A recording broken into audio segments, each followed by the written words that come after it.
Hi everyone, welcome back to a new video of Quick Guide.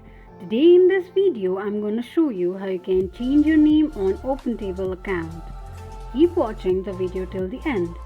To change your name on OpenTable, firstly open your OpenTable application. The home page of OpenTable application will appear on the screen. Click on the profile icon at the top right corner of the screen. On the next page, tap on Account Settings. Click on Account Details option. Edit your name and click on Done. This is how you can change your name in OpenTable application quickly and easily just in few steps. If you have any thoughts or queries, let us know in the comment section. Don't forget to subscribe to our channel. Also press the notification bell icon so that YouTube will notify you whenever we post a new video.